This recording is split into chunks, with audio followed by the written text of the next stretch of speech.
We're starting in a couple of minutes or a couple of seconds. How do you bend? OK. Bore da a croeso chi gyd I sesiwn y bore ar mesur y mynydd. Mae'r rheithgor yn barod, mae'r tystion yn barod, a da ni'n barod I cychwyn sesiwn y bore ar y 4 diwrnod o mesur y mynydd. Good morning to you all. We're ready to start the 4th day and final day of Measure the Mountain.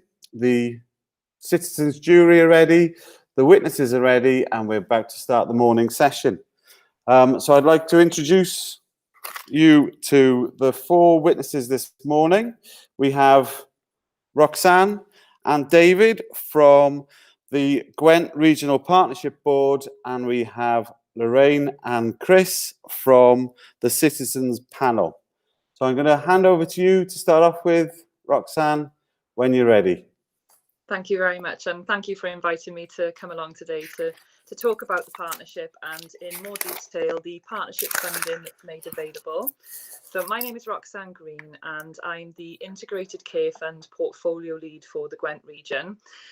What that means is that I oversee a funding stream provided by Welsh Government to the partnership called the Integrated Care Fund, more frequently referred to as ICF across the region. So ICF was introduced following the Social Services and Wellbeing Act and supports the development of the priority areas for integration, those being carers, including young carers, children with complex needs, people with learning disabilities, and older people with complex needs, including dementia. So as a region, we're in receipt of approximately £16 million in revenue funding and have a very broad portfolio of work to support the region to develop integrated and collaborative ways of working. ICF is provided to enable alternative models of delivery across the region and has really strengthened relationships between all of our health, social care, housing and third sector colleagues to support a more seamless care system for our citizens. So I understand that you've had sight of some project overviews today, and I was going to discuss my role within that and then take you through some of the projects so you have an understanding of the type of work that we're actually delivering. So my role within the Gwent region is to support the management of the Integrated Care Fund and the partnership substructure to ensure that we develop strategic priorities and are investing in the right areas across the region. This helps us to ensure that we have an equitable offer, that we know that we have 5 different local authorities within Gwent, and we have, unavoidably different ways of working because we have different demographics across all of these areas. So my role in that is to ensure that the money is spent in accordance with the Welsh Government requirements. We have very strict funding conditions that are provided by Welsh Government. And in addition then, as well as supporting the strategic partnerships and the Regional Partnership Board to understand our strategic areas for investment, is to continually monitor that investment to ensure that we are delivering what we set out to deliver. We have a development of a portfolio management office to support that activity. And we are actually midway through an evaluation programme to reflect on the investment that's been provided to Gwent over the last 4 years. So the Integrated Care Fund, you may be aware, commenced as actually an intermediate care fund, focusing solely on older people with complex needs. So we have an historic programme of work that started 4 to 5 years ago, but following the implementation of the Social Services and Wellbeing Act, the funding and the areas of work have grown to reflect those areas of integration. So we have a small dedicated team that supports the funding within Gwent and works very closely with all of our partnership organisations and project leads to support the delivery of the initiatives. And where we can, share learning and ensure that we continue to improve the way we deliver services across the region. We also work very closely with our Welsh Government colleagues and regional leads from across other areas of Wales to ensure that this learning can be further shared where possible. And we've also sought to collaborate with other regions to undertake and develop initiatives as well. So the information that you've had ahead of the meeting talks you through 3 projects that I was going to share as examples today. The first being the Falls Response Service. So this project was one of the longer standing projects that developed upon the inception of the funding. We recognise that an area of concern for probably most of our citizens is the length of time loved ones can spend in hospital. An area of need was recognised as older people who maybe suffer falls and wait a long time to have an ambulance come out and to transport them to hospital. There was a lot of patients that were being transferred to hospital when actually they could have maintained at home had they had the right assessment in the right place. So the Falls Response Service sought to solve that problem and tested a new way of working and developed a collaboration between the Wales Ambulance Service and an Mae'r Health Board. So the service is provided from our primary care division in collaboration with the Wales Ambulance Service, and provides a physiotherapist and a paramedic that provides a response within core operating hours, which are 8 to 8. This means that the person that has fallen will receive a multidisciplinary assessment at the outset. So they won't need to be a transfer to hospital unless there is an injury occurred. There's a lot of instances where people fall and actually just need assistance to get back up off the ground and make sure that they are well and safe. In some instances, it was identified that they needed some assurance after the fall, and the model has continued to develop to ensure that that level of support is available at that time. So what the collaborative project has sought to do is develop a tiered approach to that service. So if a citizen has fallen, they would contact the normal route being 999 to seek an ambulance. That assessment would identify then whether it would be appropriate for the falls response to go out if it's suggested that there's a need where there may not be an injury. So an assessment would be undertaken as to the appropriate response that's required. And if it's deemed to be the Falls Response Service, they have a good response time within their core operating hours, 8 till 8. And actually it's highlighted that the project has continued to improve, with only 11% of people that are assessed by the service being transferred onto hospital. So this means that we had hundreds and hundreds of patients that were being transferred to hospital and would be admitted because they would have a full assessment undertaken. They'd be sitting within A&E for a long period of time. So the success of the project actually highlights how many patients have been able to stay at home safely in their own home with the support that they need. The tiered approach has also sought the collaboration of St John's Ambulance, where the tier 1 provides that assurance and support if they needed a little bit of assurance after the fall, because it can be quite, I suppose, unnerving, and some might feel a little bit insecure after suffering a fall also. The great news is that this project has actually gone on now to be developed across Wales in its entirety. So the work underway across our nation to support the rollout of this model is a great example of actually how we've tested something new with the integrated care funding, embedded it within our core model of support within Gwent, and are rolling it out across Wales. So that project aligns with our older people with complex needs funding area, and it's just one example of a very broad range of activities that we have supporting our citizens within Gwent. The offer extends beyond falls response. We have a few other initiatives that support people to stay safe in their own homes, and we're currently developing a programme of work around assistive technology, particularly in the context of COVID-19. There's been identified that there's been a lot of isolation, and actually the role that assistive technology has played in that is part of a key strand of work for the region to ensure that we can maximise assistive technology and keeping people safe at home, particularly in the current climate. So the other priority areas that I talked to you about, one of which was children with complex needs, and this would include children that would be leaving care also. We have a very broad and complex programme of work supporting this priority area for integration, and a very new funding stream supporting children who potentially may be entering the looked after care system to receive intensive support. What was recognised by the region is that additional support was required once children actually leave care. So they would be in the care system until, potentially 16 to 18. But some of the coping strategies they might have then going into an independent life need to be strengthened. So the project offers dialectical behavioural therapy as a specific intervention, and works with the Skills for Living project works with children who are leaving care, but not only the children, it works with their families, carers, and also the professionals that are providing them support. They offer one-to-one interventions and also peer group support to deliver the DBT sessions also. This project has proved hugely successful across the region and is part of a much broader, complex offer of support. It links with the local authority offer for supporting children who may be entering or leaving the care system, as well as partnership initiatives also supporting this area of work. We have quite a transformative model of delivery that's currently being developed, focusing on this complex needs. And thank you. And we actually had a ministerial visit arranged to showcase what that model is looking like and how we are going to continue to develop it. Finally, there's one other area of work focusing on Carers Small Grants Fund that I've shared with you, and this looks at the much needed area of support for unpaid carers across our region.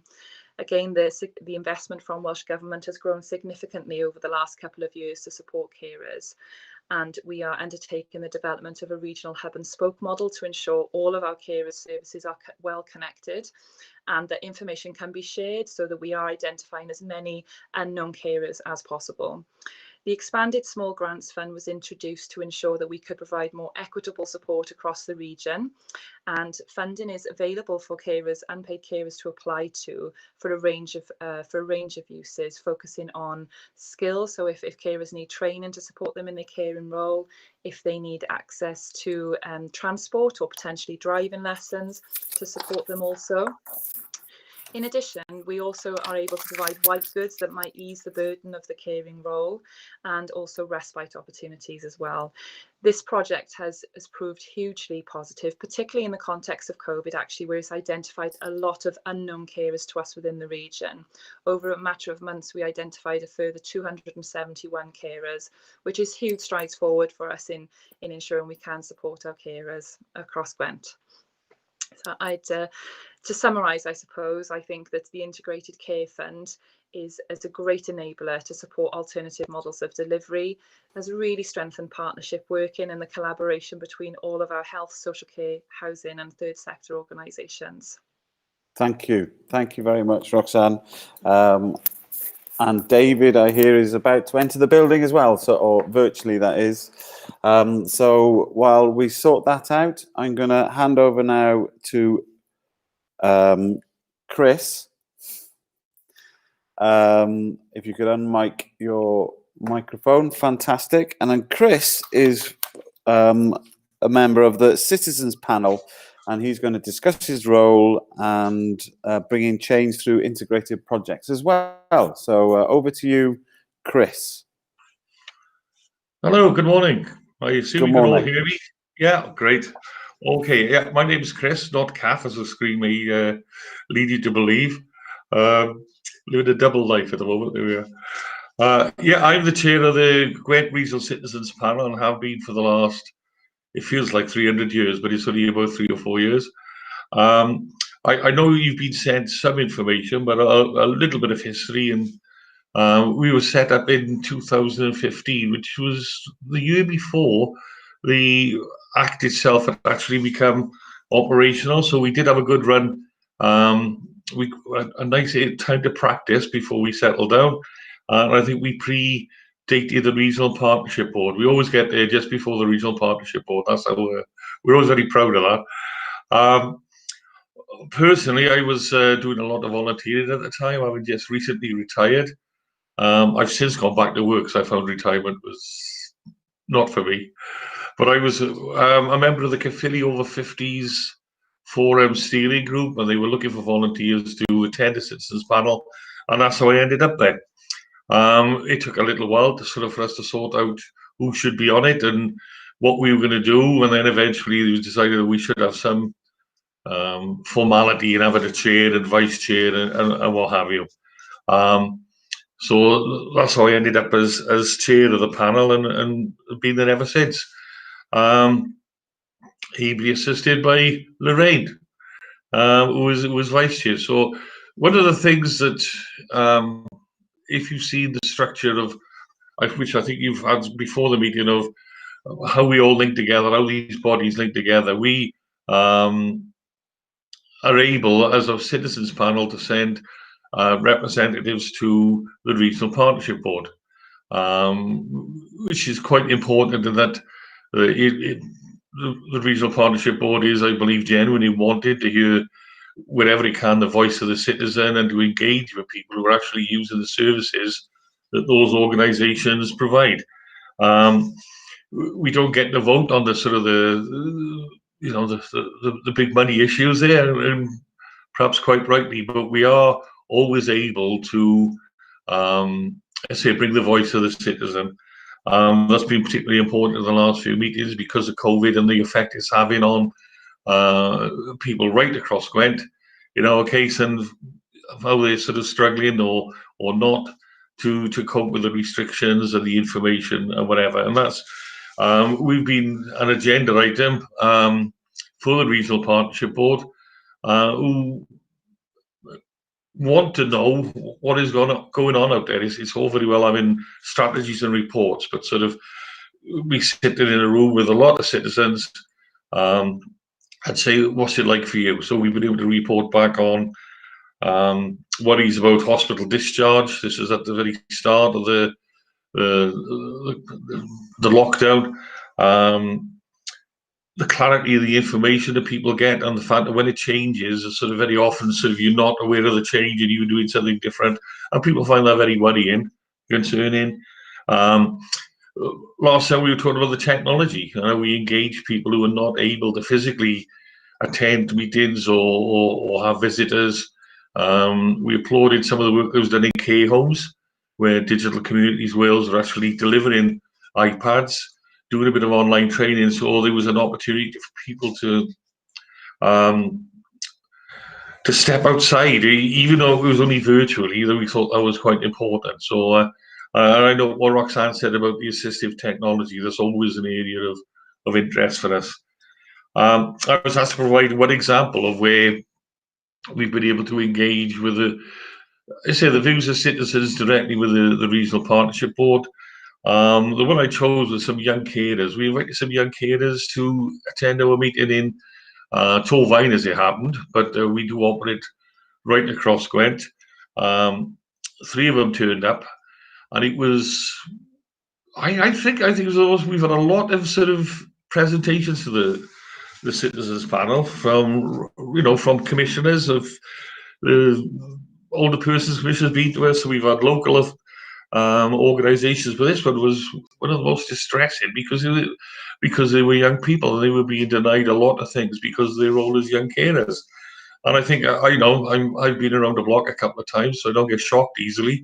But what they said shocked me, and it was all a lot to do with education, obviously, because they're in school. The fact that their teachers didn't recognise their caring role, didn't make allowances, they were getting punished for example, not doing homework because they couldn't, because they went home and they had to care for mum until they went to school again the next morning. One of the most worrying things was the fact that they had given up the possibility, the thought of going on to college, because of the caring demands meant that they wouldn't do enough hours to qualify for the education and maintenance allowance grant, and they'd be taken off them, so they couldn't afford to go. There were all sorts of issues.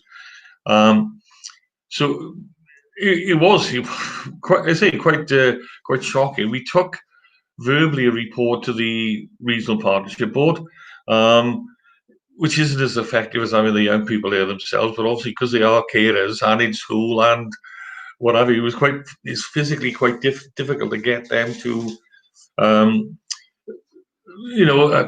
meeting that could be miles away from where they are. But we were able to report what they'd said.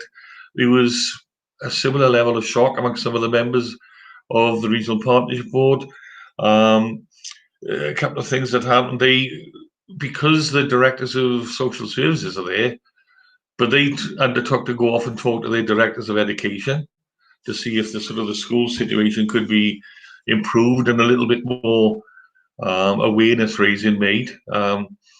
And the chair and a couple of members of the Regional Partnership Board offered, I say offered, volunteered to sort of come and meet with the Regional Youth Forum, but that was difficult. Just that sort of problem in trying to get everyone, who, particularly the young carers and these people, into one room so they could physically meet and sort of and talk about it face to face. So that's still to happen. But I know that, you know, the Regional Partnership Board at its minuted. So it is in the public domain that sort of those concerns were raised. They were very keen to sort of follow this up. And with other issues, I think Lorraine is going to mention when she does her presentation, that we've been able to bring from the front line. You know, people say, well, look, this has happened, and bring it to the attention of the Regional Partnership Board, who, you know, if you consider the complexity of the services, the size of Gwent, the number of people who live here, the number of organisations involved, it's very, very difficult to find out sometimes what's happening on, you know, on the ground. So I think we provide a fairly useful service. It's been interesting for me to sort of actually see, certainly around the ICF and the amounts of money involved, and sort of the determination to use it in a way to sort of do new things, and sort of, and hopefully those new things, if they're successful, become permanent things. And I think that's the key to it, and we're pleased to play a part in that. I have absolutely no idea how long I've spoken for. I can't see anyone waving a minute side, so you're okay. All right, I'm gonna stop at there to make sure that Lorraine gets, because she always talks more than I do. See that Lorraine has at least 10 minutes. But of course, obviously, we're going to be here to answer any questions after these presentations. So Fantastic. Thanks for listening. Thank you for that, Chris. And you are going to be around for questions, and the jury will really respond to that as well. So thank you for your presentation. I'm going to hand over now to Lorraine, who is also a member of the Citizens Panel, and follow on from what Chris has been talking about. Over to you now, Lorraine. Thank you, and nice to hear in advance from everybody and your questions. You can see the banter that goes on between Chris and I and the citizens. It's despite some of the awful things that we do here, and we do, and I will illustrate one later. It is a happy meeting, and I really do feel that the citizens around the table they do feel as if they're participating.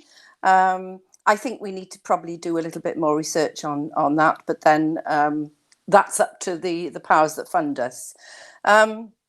Just generally, and I think David probably might mention this, and he was meant to be before us, so just in case, the numbers attending I think is important. I think we probably average, I'm doing a mental check, about probably 20, Chris, maybe quite a few individual citizens, and we've worked hard at getting all aspects and perspectives of health and social care around the table.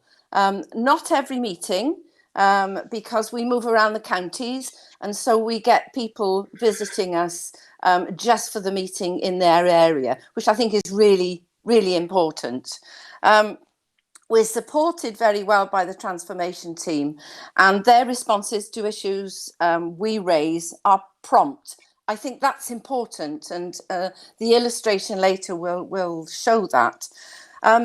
Another thing that's important is that the minutes of each meeting are not the traditional minutes that you would experience. They're not the typical type of minutes. They are pretty detailed, and I think that's really important. Because we have different people attending different meetings, it's very important that all citizens know and understand what we can do and how we can influence. And I'm really concerned about the sort of hidden voices, particularly of older people. And recently we've made the decision, and I'll lead on that, is getting the voices of care home residents. How we do that, maybe we'll need to use assistive technology to do that. But either way, I'm determined that we will do that I did some research for the Older People Commissioner a few years ago on that, so it's always in my mind. One thing I think that stood out for me of being a member of the citizen panel is that I've worked in health and social care at a fairly senior level in sort of practice management and education. And yet I feel that our citizen panel access to heads of services and chief executive officers is more effective than I can remember in work. Because in work, I was always competing with other organisations to get the attention of these senior executives. Here, all we're competing with are the common issues and the priorities. And okay, that is difficult, particularly with the ICF and the use of the voluntary sector, which is not as much as we would like. It's only 11% and it should be at least 22%. But it's a start. And I really do feel that the citizen panel is effective in what it's doing. And I would be fairly confident going around the table and talking to the different citizens that join us, that they would sort of half say that, which I think is pretty good anyway. The example I'm going to give you is, I think, how we can influence thinking and change the way that services are provided by the perspectives of citizens. And this one example shocked me, like what I was there when the young carers came and talked, and that was really quite emotional. But it shocked me too, in this particular example I'll give you, how a local authority can really not have the checks and balances right in order to prop up a service that was doing really well and supporting health as well, which is very important, and not look at the equality issues around it. This is around a stroke service. In October 2016, concerns were brought to the attention two ways from one of the members of our citizen panel, who was an officer working in a stroke service project run by the Stroke Association. And it was also brought to my attention via by previous work colleagues who I've maintained contact with. What had happened, that a stroke post had been lost in Newport due to commissioning changes. Newport Council had required a consortium tender rather than individual services receiving contracts to provide care and support. The Stroke Association was running a very successful project in Newport, as well as the Alzheimer's Society providing another project. These two organisations joined together to offer a consortia bid, and they failed. The single organisation that was awarded the tender informed the council that they didn't have the specialist workers for people with dementia, and the council left off the stroke service in the service specifications. So there was no service after this tender commenced. There was no service for either people with dementia or stroke survivors. And the effects were that the new stroke pathway created over 2 years by the Health Board, which was winning awards and was really quite groundbreaking. The Health Board was discharging patients into the community where there were no longer any community services to continue their rehabilitation. 96 stroke survivors in a matter of months had been left without a service, as the new consortium awarded the tender did not include a stroke service. I happened to be chair of the Health Board Stakeholder Reference Group at the time. So I spoke with, I'd already retired, so I spoke with the head of stroke services to find out more information. We invited the Alzheimer's Society to our January meeting so we could discuss the issue in detail and get the clear facts. Then a working group looked at the tendering process in Newport. And this is where the discussions with the citizen panel were then handed over to the transformation team, who then did the business. And that's the important thing, is the issues that we raise in the citizen panel really are dealt with, and they're dealt with promptly by the transformation team and others. And the outset really was that all other local authorities in Gwent, in the Gwent area, then looked at and decided that a consortium way was not the way to go to offer services, because we'd raised the issue, look, the Stroke Association and the Alzheimer's Society and the Red Cross was the other organisation, were offering a well evaluated in terms of outcomes for citizens, well evaluated service in Newport. Why should it not continue? So that was the example that I can give for you. I think that since then, I think it's given citizens confidence to actually bring more issues, because they know that they will be listened to. I think that's the most important aspect probably of being an involved citizen, is that you're actually listened to. It doesn't mean necessarily that things will be acted on the way you want them. And that's all part of being a citizen. You can't have your own way all of the time. And your opinion is sometimes based on your opinion and your experience only, and not on everyone else's experience and the research around that. But the important thing is that we are listened to. And I feel that when we go to the Regional Partnership Board, at the moment during COVID, thank you, at the moment during COVID, we're number one on the agenda relating citizens' experiences. But I think as we go to the Regional Partnership Board, Chris and I really do feel members and that citizens' services and citizen perception and experiences of services are taken note of and acted on. Thank you. Thank you very much, Lorraine, and thank you for sticking to time. I really appreciate that, as that's my job, keeping everybody to time. So thank you for your help with that. I believe David is with us, David Williams from the Gwent Regional Partnership Board. If you'd like to put your microphone on. Yes, can you hear me okay, David? Yes, I can, David. Thank you very much. I'm going to give you 10 minutes as well, and then start waving frantically when you have a minute left, if that's okay. Okay, well, I obviously the slight disadvantage I have is I'm not sure what was actually said before, because there were problems getting on, but I'll just give you a little bit of an overview of the partnership board structure and a bit of the way we work.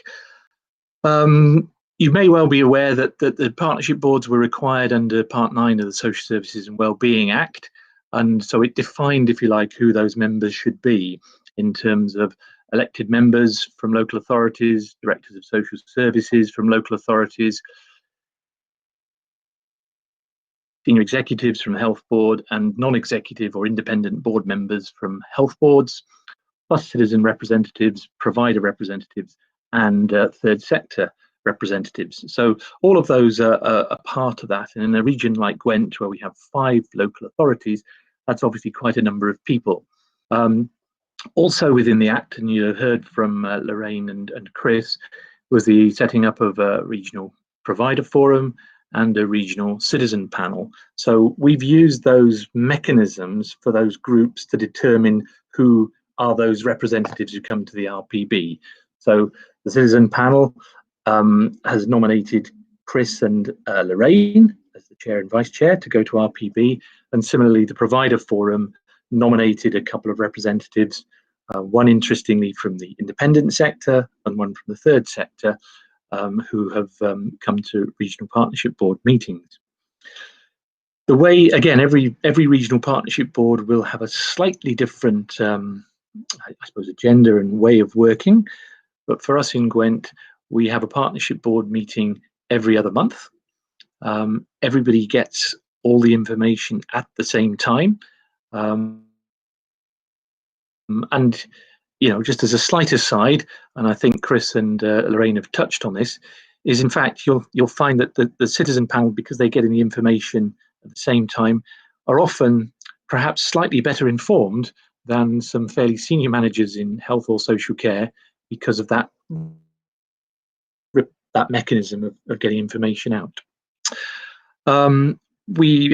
We have a meeting in between our regional partnership boards of those of the kind of senior executive leadership group, and we have underneath the partnership board 5 integrated partnerships that cover different areas of work. So one for adults, one for children and families, one for carers, one for health, social care and housing, and one for learning disability and mental health. And we took that kind of structure, recognizing that we had 5 local authority areas, and we wanted to look at that distribution across the piece. So that's where the kind of the engine room, I suppose, of sort of the discussion and reporting goes. And that's where we would also look at having citizens and carer representatives being involved, particularly obviously for the carers partnership. One thing I would want to say in relation to the Gwent RPB was that right at the outset, in the period when the Act came into play, the Partnership Board as a collective agreed that its 3 shared strategic objective or priority areas were the care pathway for older adults, children with complex needs, and carers. So if you like, that provided a focus for how we looked at our kind of structures underneath the RPB and what we would be reporting on. So I hope that gives you a bit of a flavour for the RPB structure. We have then as part of the regional partnership team, then our job is to support all of that mechanism, including the citizens and the providers, and to ensure that those information flows are happening in terms of the minuting, as it's been referred to, and if you like, to kind of be a bit of a bridge between sort of health, social care, third sector, housing now as well, independent sector, etc., as we try to take forward integration in a clear-cut way. So I think that's probably, David, all I would want to say, to allow plenty of time for sort of questions, because I'm conscious that there's probably been a lot that people have been asked to hear, and they may want to ask things, and that makes a lot of sense to me. Thank you very much, David. You're right. The questions are coming thick and fast, and the way it's working is just easier in terms of bandwidth and technology if the jurors are sending their questions to me via WhatsApp, and then I'm reading them on their behalf, if that's okay. So these are jurors' questions. It's just me that's asking them on their behalf. So start with Giles then, who has a question for the Partnership Board. What percentage of your budget is spent on the types of projects mentioned in your sample projects? Roxanne, do you want to try that one? Yeah, no problem. So the range of the projects varies greatly. So I'll pick up on a point that Lorraine raised as well. So we are required within the Integrated Care Fund to provide an allocation of 20% by the end of this financial year to the third sector. The distribution of the funding is very fair across all partnership organisations in achieving our regional aims and objectives, essentially. I could provide a formal breakdown of that funding, but essentially it's roughly around 20% for most of the organisations. Some of our smaller local authorities would receive less than that. We do directly pay 11% of the budget to the third sector. But actually the local authorities onward commission, the health board also onward commission to the third sector also. So it's a very complex portfolio of work, and so it'd be difficult for me to give you examples based on the type of project. So we've got, in terms of keeping people safe at home, I think we invest in roughly about £600,000 in that type of work, in supporting people to get out of hospital, pulling them out as soon as safe as possible to do so, and the intermediate care offer in the community. we invest in the region of about 3.5 to 4 million in ensuring that people are not stuck in the system, essentially. So the funding for those initiatives, as I said, goes right across all of our partnership organisations, including our third sector, who play a pivotal role really in ensuring people are as safe and well as they can be on coming out of hospital. Okay, thank you. I think so. Thank you very much. I've got a question for all of you now, but maybe if one from the board and one from the panel answer, it means we can get through the questions. But let's see. So a question from Cyril to to all four of you. Do you think that Welsh Government and the general public get value for money? So would either Lorraine or Chris like to start with that one? I think Lorraine's going there. Chris, too slow. No, it's okay. That really depends, because if you're talking about value for money in terms of speed, no, because the process of developing relationships takes some time, and as Roxana said, we're only at 11% of the ICF funding used for the voluntary sector. Although she did say that there's commissioning to the third sector, but I don't know about that. I am not sure about all that, although my background was in housing until recently. In terms of people's experiences, then I think we're beginning to see a better value. I think it's still early days.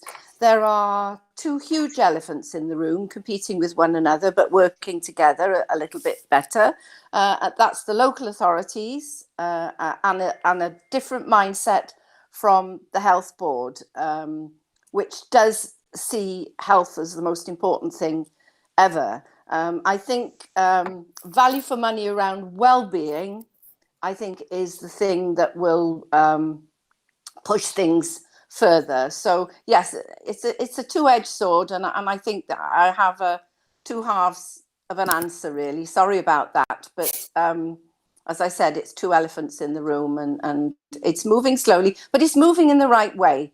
I think I would like to see far more outcome-based stuff, and I would like to see far more in terms of the social value, using a cost-benefit analysis that includes the social value of things. So interesting, thinking about the social value rather than financial value in that. That's great, thank you. So between one of you, Roxanne or David, the same question then. Does the Welsh Government and the general public get value for money? So if one of you could answer that. If I can come in from the funding perspective, if that's okay, and I think that Lorraine has highlighted a couple of key points. The maturity of the portfolio of work is relatively young. We are currently midway through an evaluation where we are considering some of that social value that might be offered. Is that, a lot of our initiatives are focusing on prevention activity, so it's really actually hard to articulate the tangible financial benefits, but looking at the social return on investment is a key component of our evaluations. We're very careful as to how we consider the initiatives that we currently have, but also those that we also seek to develop as well in terms of value for money. We're very, we have the strategic partnership infrastructure that David highlighted as the substructure to our board. Any initiative that is developed or considered takes place within those strategic partnerships. There's robust consideration that takes place across health, social care, housing. The third sector, we have community voluntary councils and also the Community Health Council as part of those discussions. So it's high up on our agenda to ensure that we do get value for money, recognising this is public funding. We're all trying to do the right things. That does sometimes mean we have competing priorities, as different statutory organisations. So that is recognised.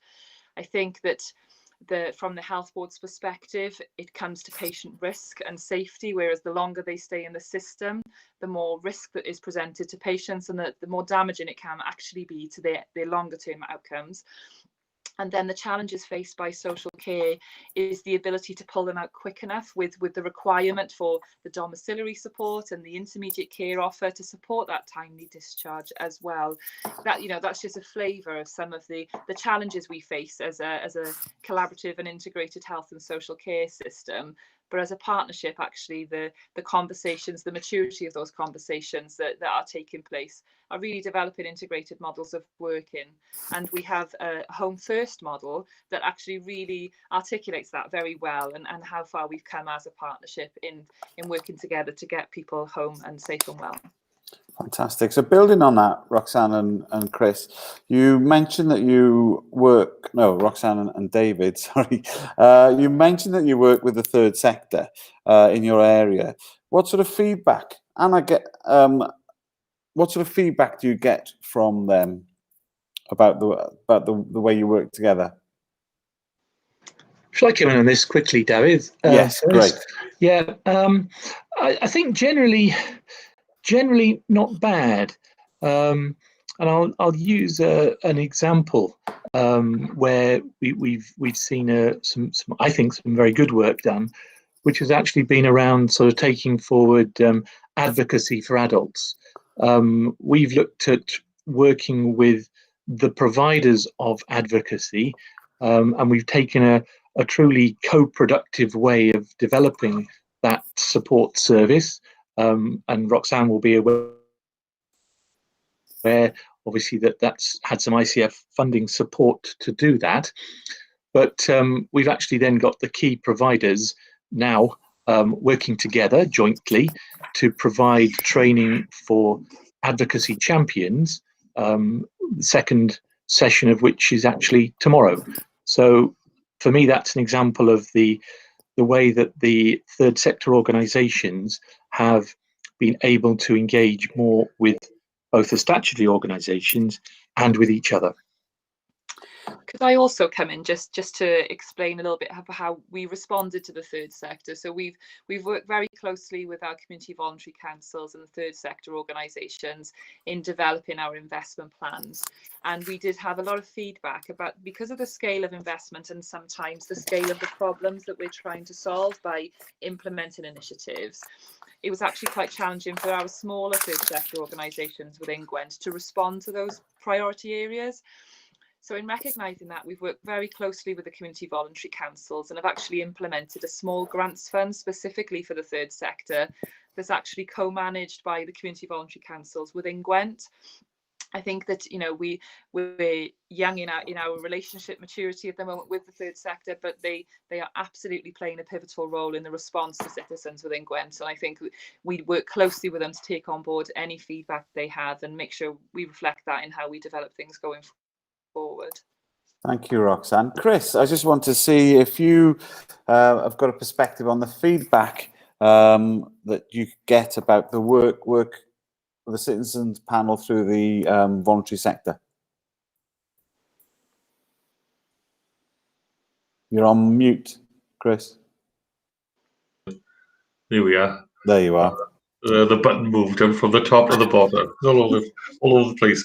I'll pick up on one thing that David said about the advocacy, because I know that citizen panel members were invited to and went along with the group that was developing the advocacy strategy for Gwent. So they were involved from a very early stage and sort of giving the citizen perspective on what advocacy, a service and a strategy would be best, and what sort of it would provide. We have, I'm trying to think of the representatives we have from the CVCs. I don't think we have any direct membership, but obviously we have contact with people who are members of the CVCs. I'm trying to think if we've had any speakers from there. I mean, they to a certain extent, I would see them. They almost they run along parallel, you know, sort of. We know where they are; they know where we are. We meet up in terms of the citizen panel. We touch base with them when we go to the regional partnership board, because the chief executive of Garvo's there and a representative from Torvine Voluntary Alliance. In Gwent, we have 2 CVCs where we're sort of doubly blessed. So we're aware of them. We're in contact with them. in that manner.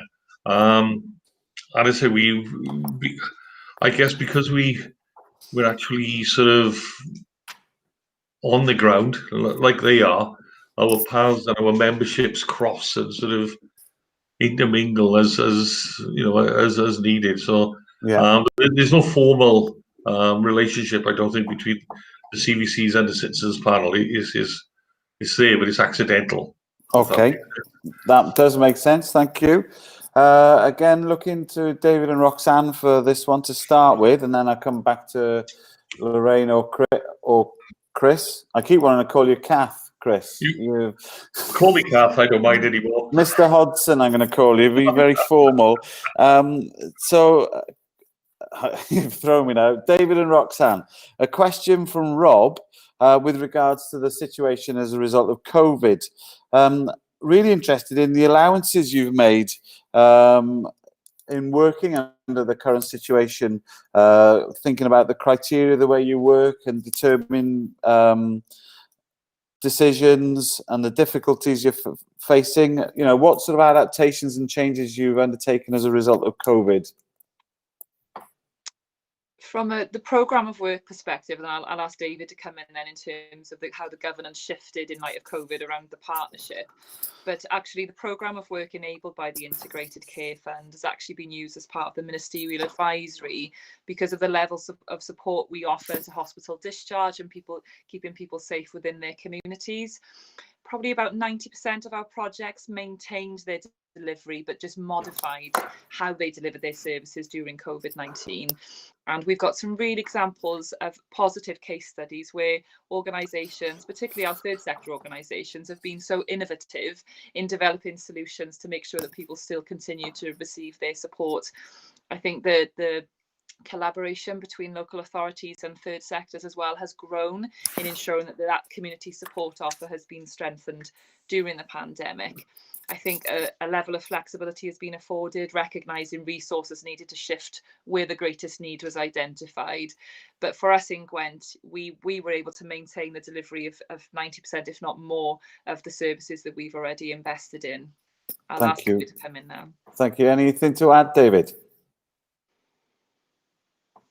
You're frozen. Anything to add? Your microphone's off as well. Can you hear me, David? Yes, I can. You switched it off again now. Can you hear me? Yes.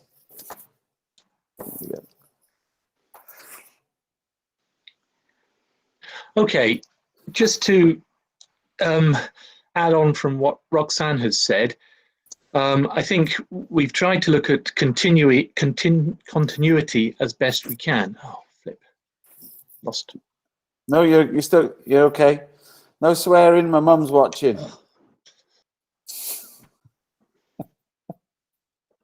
David, I'm going to go on to Lorraine and Chris or Kath. Yes. Lorraine, could you answer the question? Any adaptations to the COVID? Well, for the citizen panel, obviously, we've gone on to Zoom. Now, that's difficult because we have quite a few members of our citizen panel who don't use the internet or who can't use the internet. It's a challenge to how to involve them. They obviously receive emails, so at least we're getting the minutes out and we're making sure that our meetings are, excuse me, just before the Regional Partnership Board meetings so that we can discuss issues live and the next day that they're shared. I think probably the whole of our meetings have been taken up. We've reduced the agenda because of the anxieties of the local population around COVID. So we've enabled the discussions to be more about COVID than anything else. And I hope Chris agrees on that.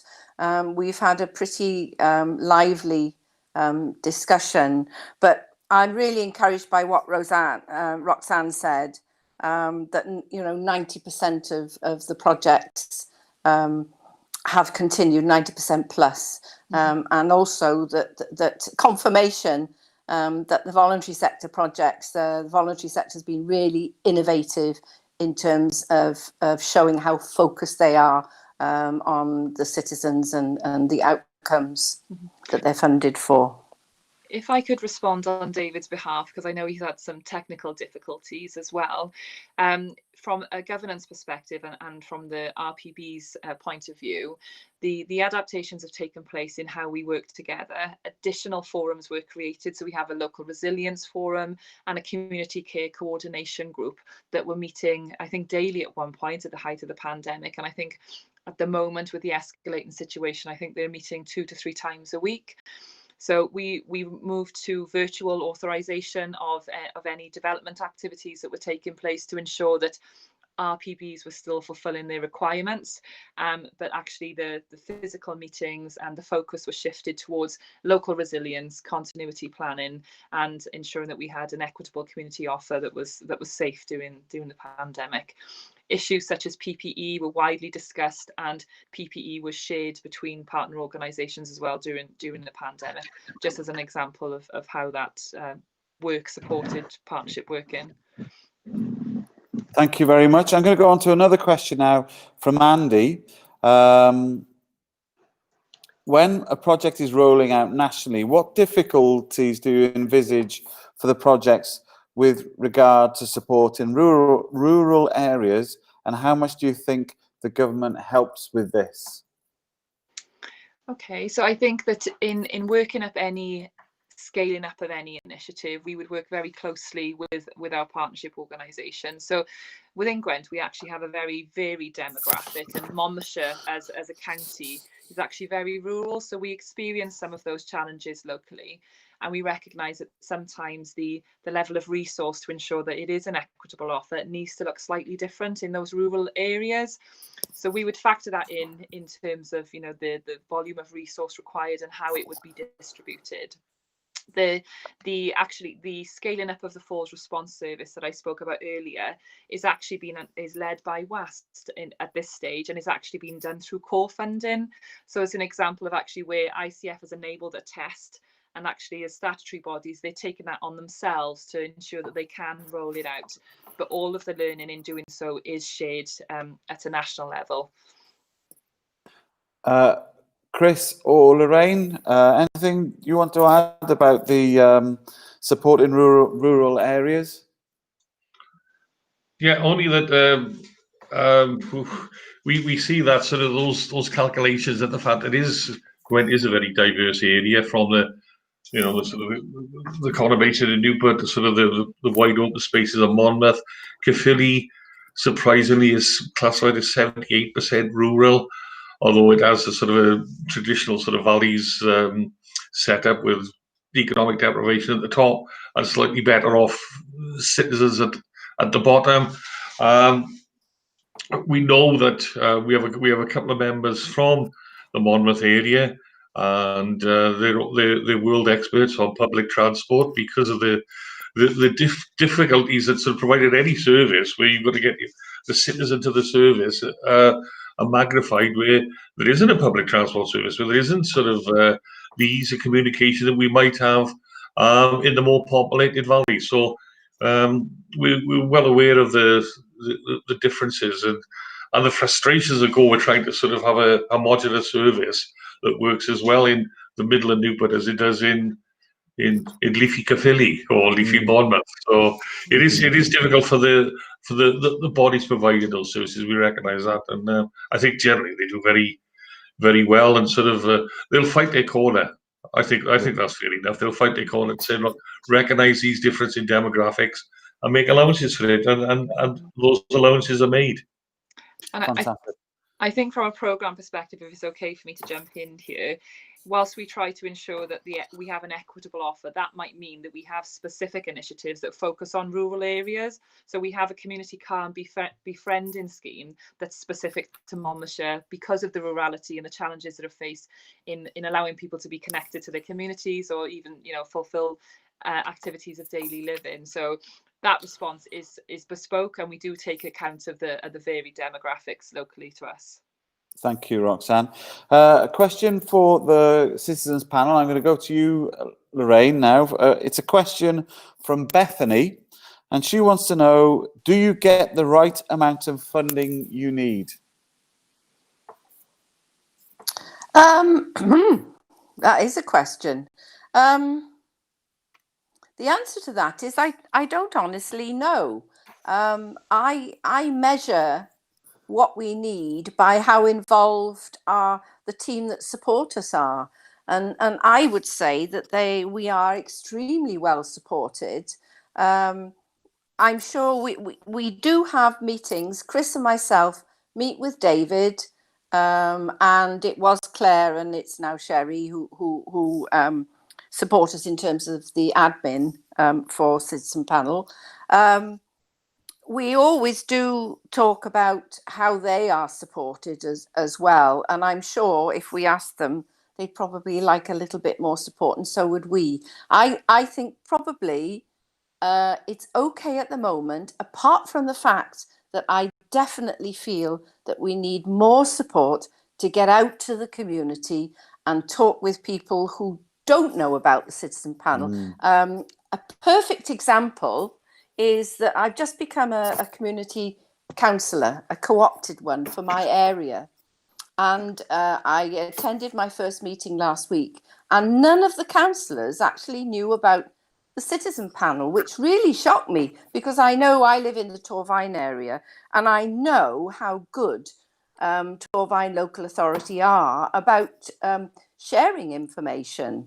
So it just shows you have to market yourselves, and I think maybe that's an area that needs more support, so that David can get on with all the communication that is needed with the RPB, but is supported to sort of market what we can actually do in terms of maintaining the voice for citizens in Gwent.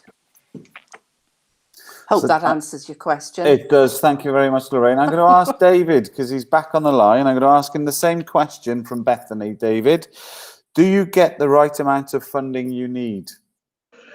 I would say generally yes. I think it's up to us to sort of to react and respond to what's being asked for, as Lorraine has said. And one of the things that the Citizen Panel did ask for was to take forward doing an annual report, Citizens Panel annual report. I think we've done 3 now, and have copies available to go into libraries and things like that. But I think there's always more you can do, and it's a question of, we've always tried to look to respond to whatever the request has been. So we have requests, for example, for information to be put into Easy Read, so we'll support that. We've had requests, obviously, for things to be in Welsh, as we have to do, so we've done that. And I think I don't know if we've done anything sort of recorded messages, but yeah, I think it's the support is there, and I think we're ready to respond. Thank you, David. Thank you very much. I've got a question from Josh now, and I'm going to give it to the Citizens Panel to start off with. Mr. Hodson, I'm going to start with you. So a question from Josh.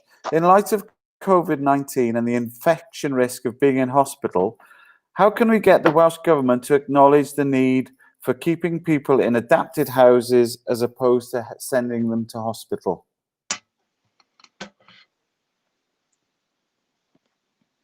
Microphone. Yeah, I'm looking for the button. That's a good question about keeping people in rather than taking them to hospital. I'm not a clinician. I don't think I'm probably best placed to answer that without sort of treading on a clinician's toes. I think Lorraine might have a better. Go on then, Lorraine. Right. Okay. I'll try to give you a chance there, Chris. Okay. Paperwork, my NHS work was the thing I never saw. Go on, Lorraine. Adapted housing. I don't know whether the Citizen Panel just knows, but in 2017, the expert group that was commissioned by Welsh Government to look at housing for an ageing population, and that would include all ages. It wasn't just for older people. There were some really good recommendations that came out of that, and I've recently responded to the head of social services and wellbeing in Welsh Government, just personally, because they were asking for what a future social care Wales looked like. And I've highlighted this report as giving some cracking recommendations and priorities, looking at where people live and how houses can be adapted. I would have thought probably one of the answers to your question might come from Care and Repair Cymru, and we've got agencies in every local authority in Gwent, and they actually are members of our citizen panel, would be able to tell you what more they've done in terms of adaptations to keep people safe. But I really do think that the Welsh Government has ignored the innovation that health, social care and housing could do together in terms of adapting houses so that people can stay there much longer. I think that health, housing and social care in Gwent are chomping at the bit to do much, much more, and it's the Welsh Government and their guidelines that are actually creating barriers to not get that going faster. Am I right, Roxanne? Do you reckon that's probably the score? I think you rightly highlight the challenges, but when I talked about the integrated care fund, we actually have a specific capital funding stream that's focusing on accommodation-led solutions to, how we can keep people safe in their own homes, ensure that people do have homes for the longer term. So considering adaptation, so we've invested a lot in aids and adaptations. That can support people to, we work very closely with Care Repair, and we've had a lot of investment in Care and Repair over the years as well as working with our housing associations across Gwent to develop a very broad portfolio of work that supports people with a learning disability, for example. There's more work to do in that area, and as we look into the new financial year, we will be undertaking some needs analysis to understand actually how we can further develop that area. So the challenges you highlight are absolutely right, but there is quite significant funding attached. So I think Welsh Government have recognised the role that RPBs can have in kind of shifting that agenda. Thank you, Roxanne and Lorraine, for that one. I've got a question now from Victoria, moving on to a different topic now. Victoria would like to know, how much of your work is co-produced? Who'd like to start with that one? And I'll take an answer from either the Citizens Panel or the Partnership Board. Well, I'll come in, if I may, David, on this one quickly. I would say that actually a lot more work is co-produced now than it was back in 2015. I think it's fair to say that with Roxanne and her colleagues in the Health Board, contact is pretty much daily. And so therefore the discussion and the looking at how we do things is something that is far more developed than it was even 3 years ago. So I would say that an increasing percentage, and I think it's also fair to say that increasing proportion of senior officer time is spent on regional working and looking at regional approaches to things rather than purely individual organisation. Thank you very much, David. Lorraine and Mr. Hudson. I'll go first. Yeah, I think the co-production thing is valid. It's a good point there, David. I think we mentioned the fact that sort of citizens were getting involved in the development of the advocacy work stream and the strategy there, which is something that might not have happened. A few years ago, it would have just been presented as a sort of, this is it, use it. And I think that's anything that moves away from that is good. I know that sort of there was, because Roxanne was involved in a huge mapping exercise right across Gwent, which I popped up at about 4 different locations.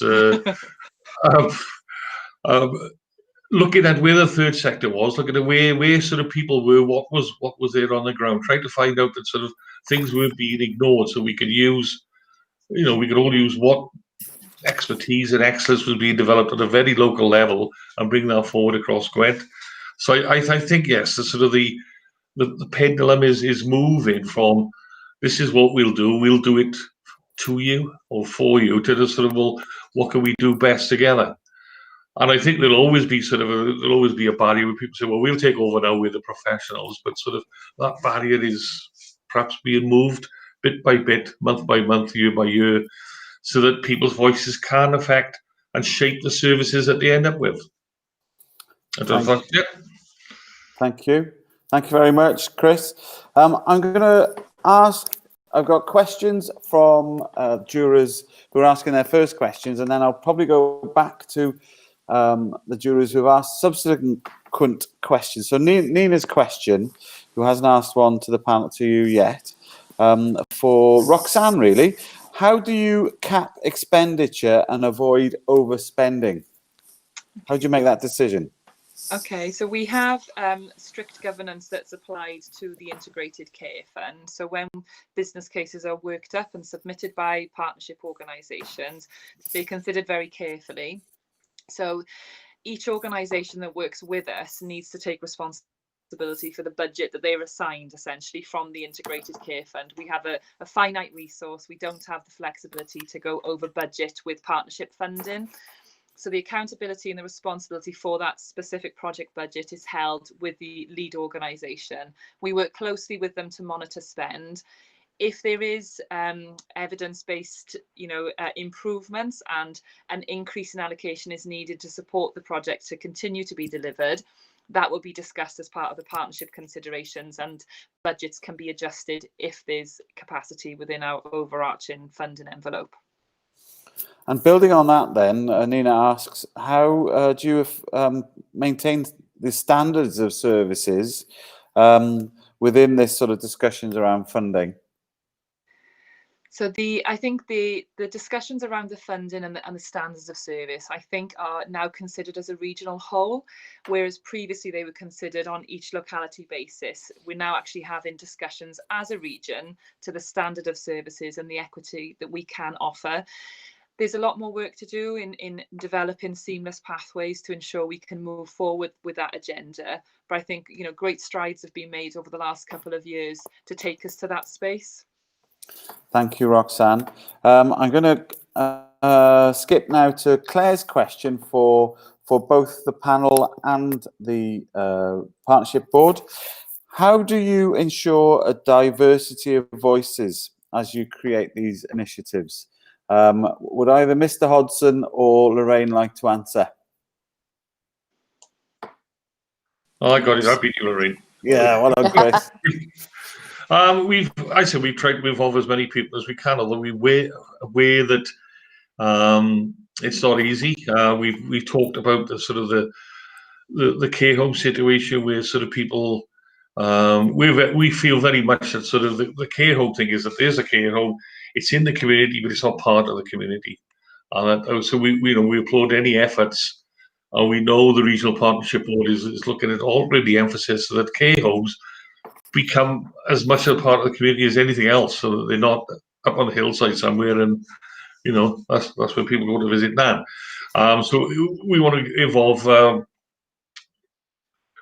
more people in that situation, and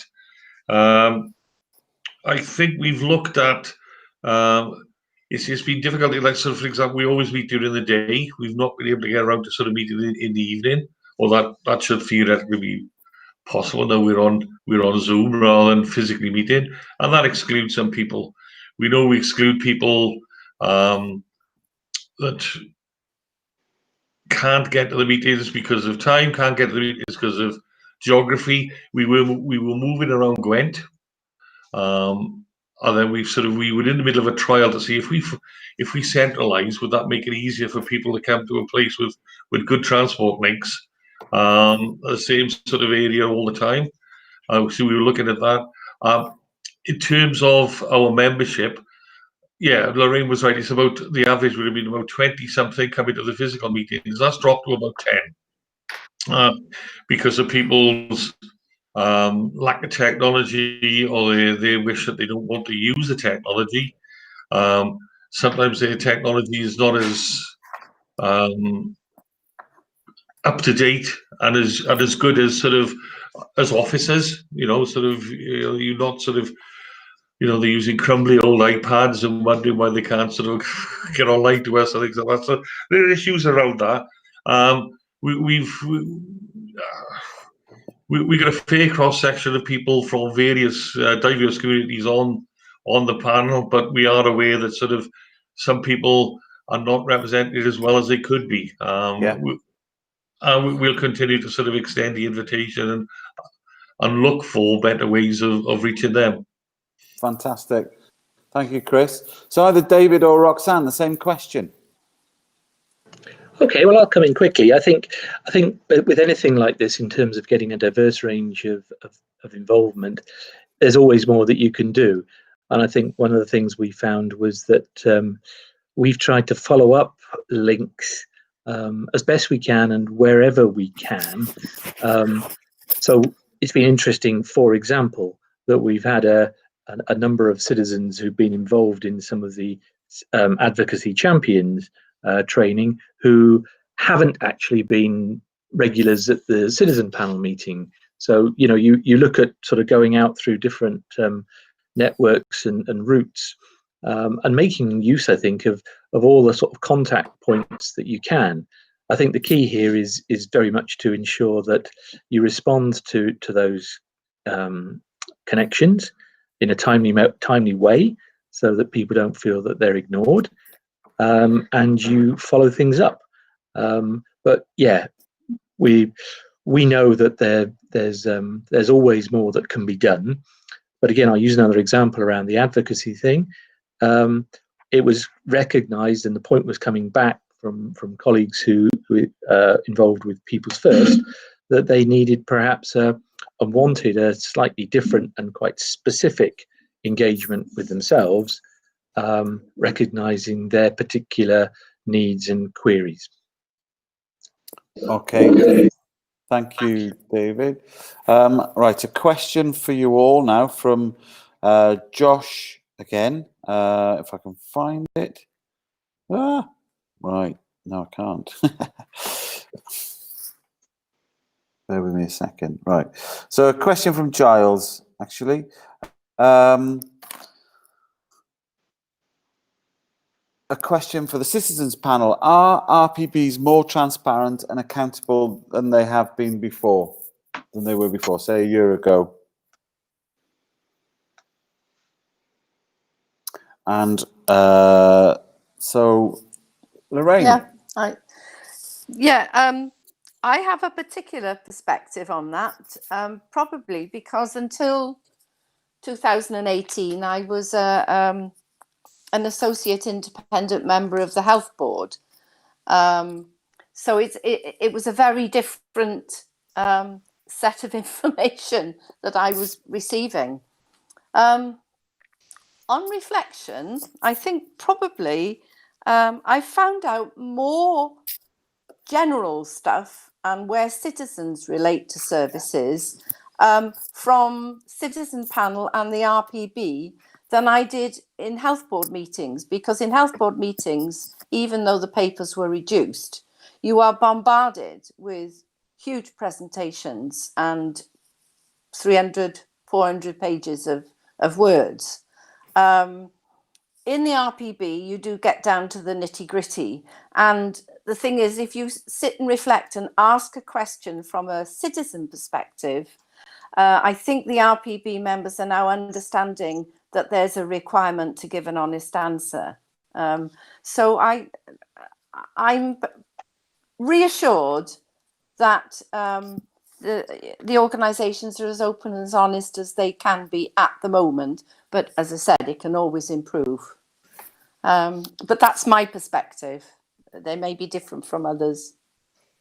Okay, thank you very much. I've got another question from Josh. Is coming through now, I think, from Joshua. Yeah, so Joshua's question was, since you've been with the RPB, have you seen any positive changes in working practices?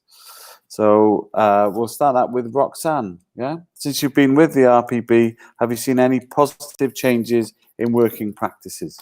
Yeah, absolutely. So I joined the RPB in 2017, I think, and I was blessed with the infrastructure that was already in place in trying to undertake my role.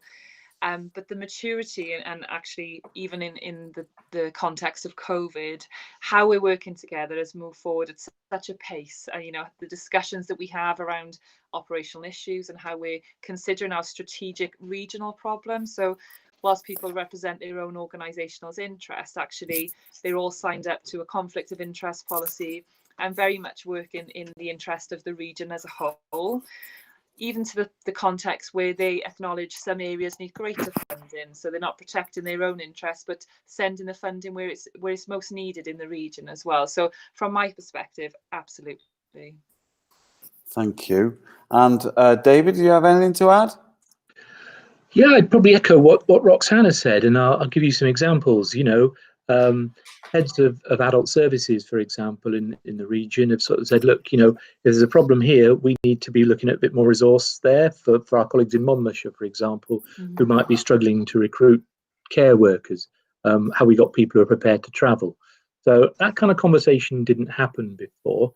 And so I would say that, yeah, you know, there is some, we can point to examples where that kind of thing is happening. And a very recent one in that Roxanne's colleague, Mel Laidler, has asked about potential support around testing, that we're looking at how we might better support that. So, yeah. And we're almost drawing to a close now, and it's a theme that's come up in yesterday's discussion, and it's a question from Tafsila, and it's pointed at Chris, but I think it's probably applicable to both the RPB and the Citizens Panel. Do you feel that there's more benefit in having a streamlined service, or is it better having a variety of organisations involved in this, in the whole social care field? Who'd like to start with that? Quick on the buttons, please, or hands up. Lorraine. Oh, Lorraine. Yes, well done, Lorraine. Okay.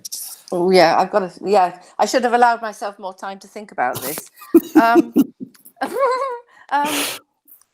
Years and years ago, when I was working, hundreds of years ago, when I was working, I was involved in a few things about looking at assessment of older people, because I'm a social gerontologist, and I argued together with support from a lot of people, that there should be one assessment throughout Wales that everyone could use. The alternative argument was that the 22 different areas should have their own individual assessment based on some guidelines. That really didn't work, and because my argument was always about equity, in terms of why should someone have a cracking service in Newport and it not be available in Blaen y Gwent? Because in Wales, we're all equal. And I think Welsh Government came round to the fact that maybe there needed to be some sort of common assessment. So my answer is probably there need to be standard tools that everyone can use, which cover all the diversity issues. And that is based on evidence-based research. But at that point, you then look at the local areas, you look at the relationships that people have, and that's where you individualize it. And I would say probably a good example is looking at people with autism, which covers a wide spectrum of needs. I am a carer for a daughter with autism. And with the integrated autism team that's developed in Torfaen, they're looking at it in a much better way. So, yes, I think there do need to be some real clear evidence-based standard working practices, but you then individualise at the individual level. Okay, Lorraine, thank you very much. Same question to Chris then. Streamlined service or having a variety of organisations? I think you can have both. I think you can have both. And I echo some of the things that Lorraine said, that yes, you want some sort of standardised quality of service so that you can expect the same quality and level of service in newid as you can in blind Gwent. But on the same basis, if there are differences, if there is a difference between the demographics, the geography, all sorts of things, then that should be kept. That shouldn't be squashed underneath having to be a homogeneous service. There should be plenty of allowances made for the differences that occur naturally within our communities. And I think, to be fair, I think sitting in the RPB for a few years, seeing people come from organisations where we did it this way, and then finding out that somebody else did it a slightly different way, and that was better. I think that was sort of a good tool and a good forum to sort of people say, well, perhaps we could do it like this. We've had the sort of the drive to pool budgets and resources and co-locate health and social care with, together in the same buildings. There's a sort of a balance between sort of having something that is big enough to sort of work and efficient, but responsive enough to take into account local considerations. And I think you don't always get it right. I remember when the health board became one, from 5 different health boards became one, we kept finding examples, because I was with the health board then. So that's a marvellous scheme, that they started in Monmouth, and that's a marvellous scheme that they've got in Cyllid. And sometimes those schemes are replicated right across the parts, but sometimes they weren't, because rather than have one good example, it seems sometimes it was better not to have any good examples because it's too expensive, or it wouldn't work in our patch. So I think anything that puts people into a room and says, right, this is the minimum that we got to provide, and it's going to be good, but let's tweak it to meet our local populations. And I think that's, for me, I'm happy with that. I think that's the approach that sort of seems to be there. Yeah. And some of the, oh no, this is my bit, and I look after it, and I'm more interested in you. That's going. It was never hugely there, but sort of I've seen over the last few years that's eroding. Changing. Yeah, brilliant. Thank you, Chris. David, same question then. Streamlined service, one service, or having the variety of organisations? Again, I'd echo some of what Chris has said. I think you need to streamline process, and an assessment is a good example. And as Roxanne knows probably better than I, the Home First service, which is a single service but applied across all 5 authorities, is a good example of that. So that assessment might be done by a worker in Newport, but that assessment is accepted by a worker in Blaenau Gwent, for example. So process streamlining very much behind that. But in terms of delivery of organisations, and I'll use advocacy as an example here, if you've got all of those organisations and that diversity, have them all involved. But a little bit is a little bit about kind of, be involved, but you have to be ready to share. You have to be ready to work in partnership, because that's how we work. Okay, thank you, David. And the last, I think it's only fair to give you the same question, Roxanne, for your answer as well. Streamlined services or have this variety? I would agree with both Chris and David. I think that your response needs to be proportionate to the problem really we're trying to solve. So in some instances, it might just be one organisation that needs to resolve an issue that we might have identified. And then in others, we've really come together as a region across health, social care and the third sector to develop a solution. I think it's very much based on the issues and the problems that we are trying to address. I think process, I come from a service improvement background, so I would completely agree with David. The seamless systems of care, the processes and the handoffs is what we're trying to overcome. So I think it doesn't really matter how many organisations you have involved, so long as it's a seamless provision and we're working together. Fantastic. Thank you, Roxanne. Thank you, David. Thank you, Chris. And thank you, Lorraine. Diolch yn iawn i'r 4 ohonoch chi am gymryd rhan bore yma. Don't go just yet. Thank you very much for all 4 of you for taking part this morning. Dyna oedd sesiwn y bore ar y 4edd diwrnod o Mesur y Mynydd. Diolch i'r rheithgor a'r tystion am cymryd rhan y bore yma. Thank you to all 4 witnesses and, of course, our jury this morning for taking part on the morning session, the 4th day of Measure the Mountain. And we're all going to finish for lunch now, so thank you very much. Thank you.